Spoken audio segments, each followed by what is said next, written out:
Hello everybody out there in YouTube land, and welcome to DC Fans United. So today I am continuing my series of reviews by taking a look back at Countdown, number 43. Countdown, known as Countdown to Final Crisis, for its last 24 issues, was a comic book limited series published by DC Comics. It debuted on May 9th, 2007. Since this is a countdown, the story order for the numbering is backwards. So you start with issue 51 and read down to issue 1, which is what I have been doing so far. So issue 43 is written by Paul Dini and Jimmy Palmiotti and Justin Gray. The pencils are by Manuel Garcia and David Lopez. The inks are by Jimmy Palmiotti and Don Hillsman, and the colors are by Pete Pantiers. The cover is by Terry and Rachel Dodson, and I really like their artwork just in general. I thought they did a really great job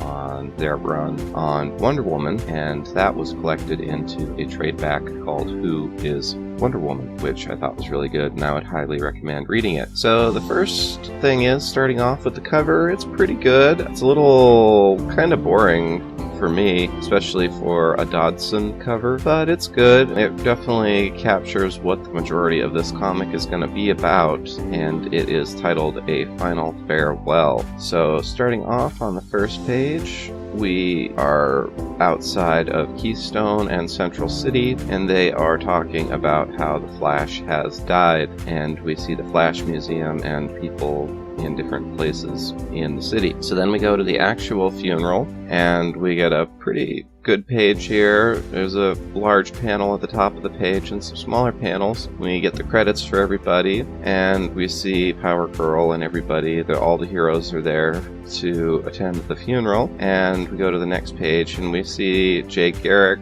is giving a eulogy, and we see different members of the Teen Titans are all sad and whatnot. So this Flash who died was Bart Allen, and he was a member of the Teen Titans. So a lot of the Teen Titans are real distraught about it. So Donna Troy and Jason Todd are still with the one monitor who rescued them, and they are up in the scaffolding watching the funeral too. And now we see Cyborg is giving his eulogy, as he has been one of the longest members of the Teen Titans. He has a lot to say and some wise words. And then we find out that the Piper and Trickster are actually in attendance, which to me seemed really foolish of them, since they are wanted for being part of the rogues who killed Bart Allen. So it's kind of like, the murderer going to the funeral of his victim. So that seemed kind of foolish to me. So, and they decide it is too, so they start to leave. And they get out of the stadium, and they're in the parking lot talking on their way out,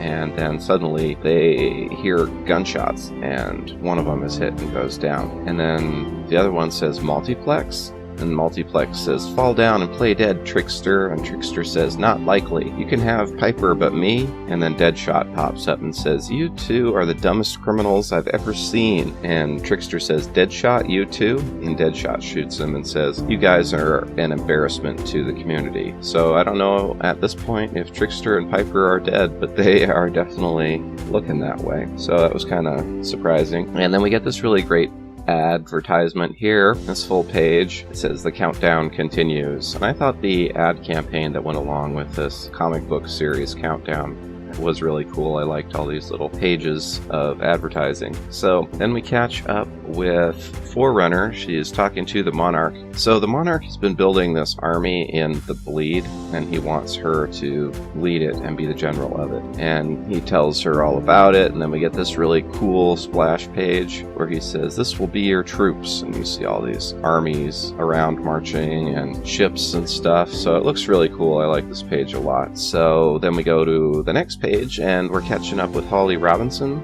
who is Catwoman at this point in time. So she's kind of hanging out in this secret hangout that the Amazons have set up, and this is taking place during the whole Amazons Attack story arc, and I did reviews for all of Amazons Attack, so I'll have a link to that in the description box, as Amazons Attack and Countdown are very tied together. They take place at the same time. So Holly Robinson's hanging out here in the hot tub, and this other woman comes up to her and gives her tea and starts talking to her and introduces herself, and we find out she is Harleen Quinzel. So Harlequin's there too. So I thought that was going to be pretty interesting. We're going to see them in the future, Catwoman and Harley Quinn working together. And we go to the next page, and they're back at the funeral. We have this part, which I thought was a little, I don't know if you'd call it cliche, but I thought it was a little weird, kind of corny. But basically, Bart Allen left a disc, which is a recording of himself to be played in the event of his death. So we get a couple of pages of that, and he's recapping his time in the Teen Titans and all that. So Jimmy sees something going on up in the scaffolding, so I think he realizes there's someone up there, so he runs up there to investigate.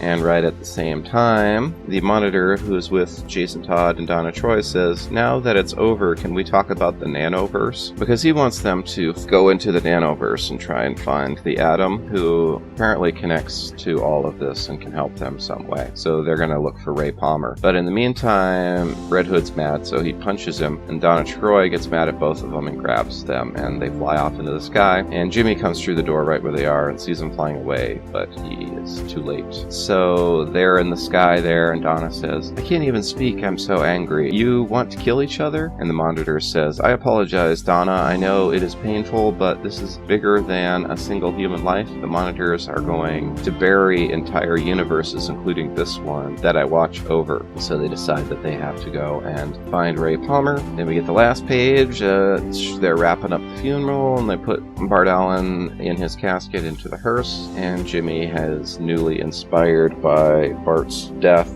and decides to use his own newfound powers to be a hero. And we get the final page. We're catching up again with Forerunner, and she's getting more information from Monarch, and she finds out that her entire species has been killed by the Monitors, and she is the only Forerunner left alive. So now she has sworn revenge against them. Alright, and that's it for this issue. It was a little longer than some of the previous issues, and in addition to that, we have 4 extra pages at the end entitled History of the Multiverse Chapter 7. So we've had those at the end of the last, well, this would be the 7th issue to have them, and they're really cool. They just kind of fill you in on the backstory of the DC multiverse, and I find them to be really interesting. I think they're really well drawn, and so far they've all been written by Dan Jurgens. Alright, and that's all for now. That's my review of Countdown number 43. I thought it was pretty good. It was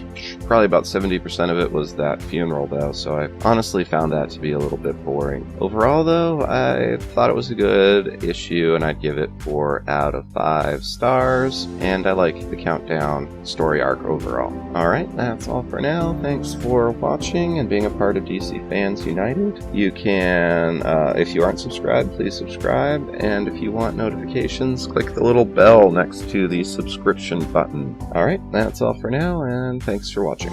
End of line.